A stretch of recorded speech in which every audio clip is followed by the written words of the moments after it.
प्रभु में आपको प्रेम भरा नमस्कार। चिंता क्यों? आखिर परमेश्वर चिंता के बारे में क्या हमें कहना चाहते हैं? हमें चिंता क्यों करनी है? और हम परमेश्वर हमें चिंता से मुक्त करने के लिए आए, तो हमें किस बात की चिंता? जब हम कुछ वचनों के ऊपर मनन करते हैं, तब हम सीखते हैं कि हमारी चिंता बिल्कुल व्यर्थ है। हमें हमें संपूर्ण भरोसा परमेश्वर पर रखना चाहिए। तो आइए कुछ वचन को हम लेंगे कि कैसे हम चिंता से दूर रह सकते हैं। आइए फिलिपियों के 4 चैप्टर में 6 और 7 वचन को हम बड़ी गहराई से समझेंगे, पढ़ेंगे। 4 और 6 का साथ हमें क्या कहता है कि परमेश्वर कहते हैं, किसी भी बात की चिंता मत करो, परंतु हर एक बात में तुम्हारे निवेदन, प्रार्थना और विनती के द्वारा धन्यवाद के साथ परमेश्वर के सम्मुख उपस्थित किए जाएं। तब परमेश्वर की शांति जो सारी समझ से परे है, तुम्हारे हृदय और तुम्हारे विचारों में मसीह यीशु में सुरक्षित रहेगी। Praise Lord, hallelujah. तो परमेश्वर का वचन हमें यहाँ पे चिंता करने के लिए मना करता है। परमेश्वर ने साफ कहा, किस बात की चिंता करते हो आप? क्यों चिंता करते हो? हमें क्यों चिंता करनी है? क्या हम चिंता करके कुछ कर सकते हैं? नहीं, है ना। तो यहाँ पे करते केवल प्रार्थना और विनती और निवेदन के साथ, नम्रता के साथ परमेश्वर हमें परमेश्वर के आगे रखनी है। हालेलुया। हमें परमेश्वर के आगे रखनी है, परमेश्वर के साथ हमें बनना है। परमेश्वर का अनुग्रह हमारे लिए काफ़ी है। हालेलुया। तो तेरा धन्यवाद के साथ परमेश्वर के सम्मुख उपस्थित किए जाएं, तब परमेश्वर की जो शांति है वो हमारी समझ से परे है। वो उस चिंता में भी वो शांति हमें महसूस होगी।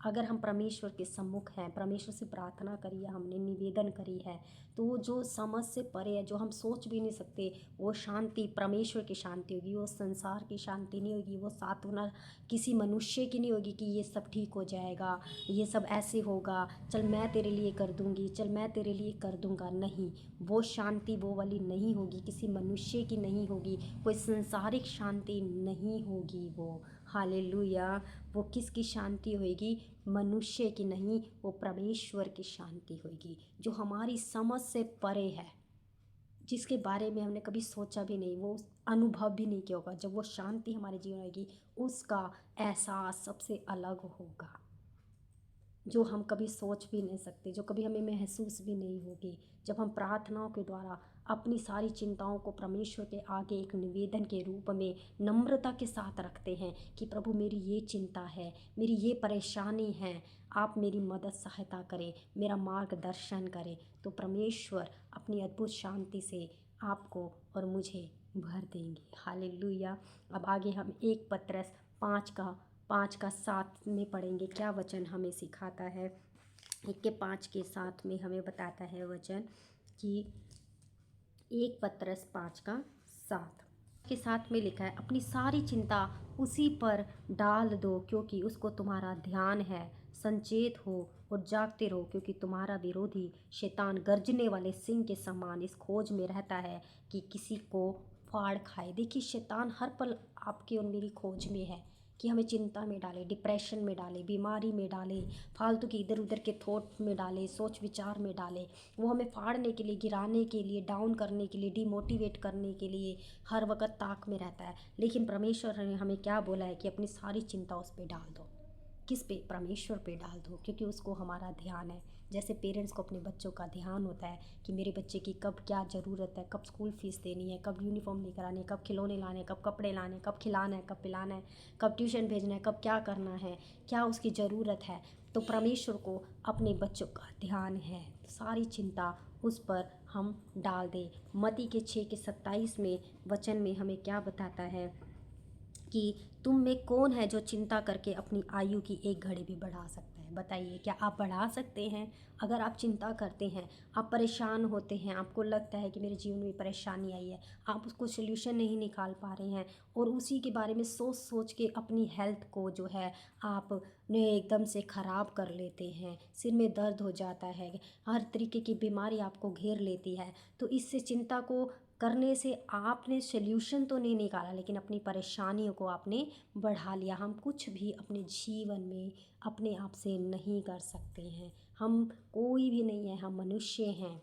हम परमेश्वर के द्वारा बनाए गए एक जो है रचना है, परमेश्वर ने हमें अपने स्वरूप में बनाया है, तो वो जानता है अगर हम अपनी सारी चिंता उसके आगे डालेंगे तो सचमुच सल्यूशन वो निकाल के हमें देगा, बुद्धि ज्ञान समझ से परिपूर्ण करेगा, लेकिन हमें उस चिंता से दूर करेगा। लेकिन अगर हम खुद ही सोचते रहेंगे, सल्यूशन निकालते रहेंगे, चिंताओं में डूबे रहेंगे, तो हम कहीं ना कहीं डाउन हो जाएंगे अपनी हेल्थ में, और अपने किसी ना किसी एरिए में हमारे जीवन में बहुत परेशानी हो जाएगी। तो अपनी सारी चिंता हम परमेश्वर पे डालें, अपने आप सुझाव ना दें। वो परमेश्वर हमारा हल जानते हैं, और जब हम उनके आगे जानते हैं तो वो हमारे को हल भी देंगे। मत्ती 6:33 क्या कहता है हमें कि इसलिए पहले तुम परमेश्वर के राज्य और धर्म की खोज करो, तो ये सब वस्तुएं भी तुम्हें मिल जाएंगी। अन्यथा कल की चिंता ना करो, क्योंकि कल का दिन अपनी चिंता आप कर लेगा। आज के लिए आज का दुख बहुत है। हालेलुया।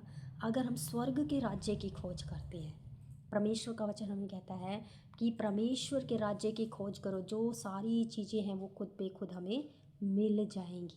हमें किसी चीज़ की कोई कमी घटी होने वाली नहीं है। हम जाने कि परमेश्वर का राज्य क्या है, परमेश्वर हमसे क्या चाहते हैं, परमेश्वर की योजना क्या है हमारे जीवन में। आखिर हम धरती पे आए हैं, क्या हम यही है कि शादी हुई, बच्चे हुए, उनको पढ़ाया लिखाया और बड़े किया, और बस उसके बाद हम बोलते हैं कि हमने गंगा नहा लिया? नहीं, एक योजना है। ये तो सब करते हैं, जानवर भी कर सकते हैं, ये अपने बच्चों को पैदा करते हैं किसी ना किसी तरीके से, वो भी फीडिंग करवाते हैं जब छोटे होते हैं, और फिर अपने आप वो बढ़ जाते हैं, ये सब करते हैं। तो क्या मनुष्य जो है वो भी इसी चीज़ के लिए बना है? नहीं, मनुष्य की एक योजना है पृथ्वी पर आने की, ताकि परमेश्वर की योजना के तहत वो कार्य करे। इतने में वो सीमित ना रहे, केवल संसार में रह के, परिवार में रह के केवल इस सीमित ना रहे। परमेश्वर ने जो योजना हमारे जीवन के, स्वर्ग के राज्य की हमें खोज करनी है, परमेश्वर के नज़दीक जाना है, परमेश्वर को समझना है हमें। आखिर परमेश्वर ने हमारे जीवन में क्या योजना की, उस योजना को हमें पूरा करना है परमेश्वर के अनुसार। इसी तरीके से भजन संहिता 94:19 क्या बोलता है हमें? हालेलुया। भजन संहिता 94:19 का वचन हमें कहता है कि जब मेरे मन में बहुत सी चिंताएं होती हैं, तब हे यहोवा तेरी दी हुई शांति से मुझको सुख होता है। हालेलुया। परमेश्वर, जब यहाँ पे दाऊद है, वो परमेश्वर से क्या बोलता है कि जब मेरे मन में बहुत सी चिंताएं होती है, तब तेरे वचन के द्वारा मेरे जीवन में बहुत सी शांति। हमें परमेश्वर को जानना बहुत ही ज़रूरी है। एक वचन और 1 पतरस 5:6 में हम पढ़ेंगे कि परमेश्वर का वचन हमें क्या और बताता है। 1 पतरस 5:6 हमें कहता है कि इसलिए परमेश्वर के बलवंत हाथ के नीचे दीनता से रहो, जिससे वह तुम्हें उचित समय पर बढ़ाए। हमें परमेश्वर के हाथों के नीचे दीनता से रहना है। वो समय पे हर एक चीज़ हमारी प्रोवाइड करेंगे, हमें समय पे बढ़ाएंगे, हमारी हर एक परेशानी का हल देंगे, हमारे जीवन में प्रकट होंगे वो हर एक सल्यूशन को लेके। तो हमें परमेश्वर के दीन हाथों के नीचे रहना है, परमेश्वर की आवाज़ को सुनना है, वचन को पढ़ना है, प्रार्थना को सुनना है। परमेश्वर हमारी हर एक चिंता को ले लेते हैं। हम अपने आप से चिंता करके किसी भी चीज़ का हल नहीं निकाल सकते हैं।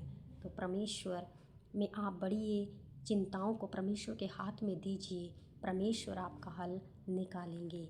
ये परमेश्वर का सुनहरा वचन है, जीवित वचन है, जो हमारे को बलवंत करता है। हमें परमेश्वर के दीन हाथों के नीचे नम्रता से रहना है और परमेश्वर की आवाज़ को सुनना है।